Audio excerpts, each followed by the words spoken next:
Hello dear friends, channel green ভিউয়ে আপনাদেরকে স্বাগতম। আমার ছাদ বাগানে আজ আপনাদের সামনে নিয়ে এসেছি আমার চাইনিজ মিষ্টি কমলা বা রামরঙ্গন কমলা এই নামে একটি কমলা গাছ। এই গাছটি আমি কিনেছি প্রায় 2.5 থেকে 3 বছর পূর্বে। প্রথমে গাছটি থেকে আমি একদম প্রথম পর্যায়ে, গাছটি তখন অনেক ছোট, আমি এর ফল আহরণের চেষ্টা করি এবং আমি সফল হই। সাধারণত ছোট গাছে ফল দাঁড়াতে চায় না। তাছাড়া একটি গাছকে অনেক বড় করে যদি দেখা যায় যে তার ফলগুলি আশাপ্রদ নয়, তখন পুরো শ্রমটাই ব্যর্থতায় পর্যবসিত হয় এবং সময়ও নষ্ট হয়। তাই প্রথম দিকেই আমি এর ফল পরিপক্ক অবস্থায় সংগ্রহ করতে সমর্থ হই। এর ফল পাকলে গাঢ় হলুদ বর্ণ ধারণ করে, অর্থাৎ সুন্দর একটা রং। বাজারে কমলা যেমন হলুদ, কমলা পাকলে যেমন হলুদ রং হয়ে যায়, অমন রং। এবং এটা খোসা কমলার কোয়া থেকে আলাদা হয়ে যায়। আর যখন খোসা ছুলতে যাবেন তখন খোসা অটোমেটিক্যালি ওটা খুলে চলে আসবে। এই যে একটা বড় বৈশিষ্ট্য, ভালো কমলার এটা একটা ভালো বৈশিষ্ট্য, এটা বড় বৈশিষ্ট্য। সেদিক দিয়েও এই কমলা আমি সন্তুষ্ট। এরপরে আমি এই গাছে 1.5 বছর পূর্বে যে ফল হয়েছিল, এর ভিতরে আর ফল আমি নেবারও চেষ্টা করিনি, কারণ ফল নিতে গেলে এক ধরনের পরিচর্যা, আর গাছকে বড় করতে গেলে আরেক ধরনের পরিচর্যা প্রয়োজন হয়।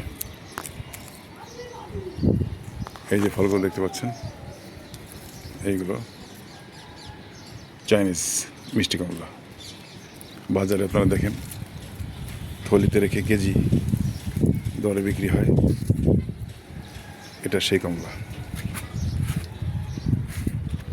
এখন আমি বর্ষা আর 20-25 দিন পরেই মোটামুটি বর্ষাকাল শুরু হয়ে যাবে। আমি অলরেডি 5-6 দিন হয়েছে আমি গাছের গোড়ায় কিছু 2 বছরের পুরাতন পচা গোবর সার দিয়েছি,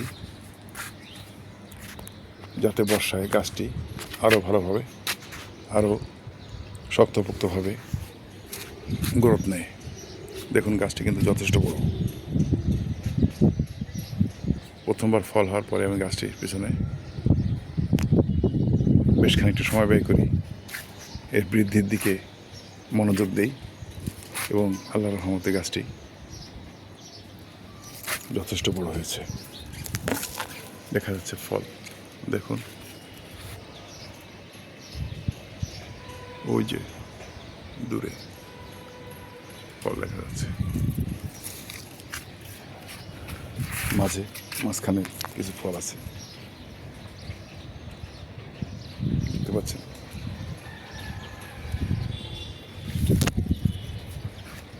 এই গাছে যদি ঠিকমতো ফল হয় তাহলে ফলের ভারে ডাল নিয়ে পড়ে। যাই হোক, একদিন আমারও অমনভাবে ফল হবে বলে আশা করি।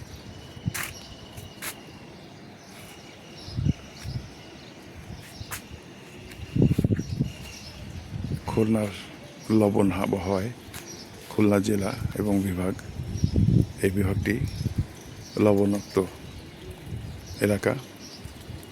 এখানে গ্রীষ্মের যে 4 মাস 3 মাস, যে 4 মাস সময়, এই সময়টা গাছের উপরে প্রচণ্ড চাপ সৃষ্টি হয়। সেই অবস্থায় গাছ টিকে রাখা যথেষ্ট চ্যালেঞ্জিংও বটে। আপনারা যারা ছাদ বাগানের সঙ্গে যুক্ত আছেন তারা এই ব্যাপারটা জানেন। যাই হোক, কিছু সার ব্যবস্থাপনা, পরিচর্যা, পোকামাকড় আক্রমণ থেকে গাছকে রক্ষা, কচি পাতা বেরিয়েছে দেখুন। এখানে আমি বিষ প্রয়োগ করেছি, যার কারণে কোনো কচি পাতায় লিপ মাইনার বা লেদা পোকার আক্রমণ নেই। সাদা সাদা এগুলো সব কচি পাতা। এইভাবে গাছকে যত্ন পরিচর্যা করলে আপনারাও এমন একটি সুন্দর চাইনিজ কমলা গাছ ছাদে লাগাতে পারেন।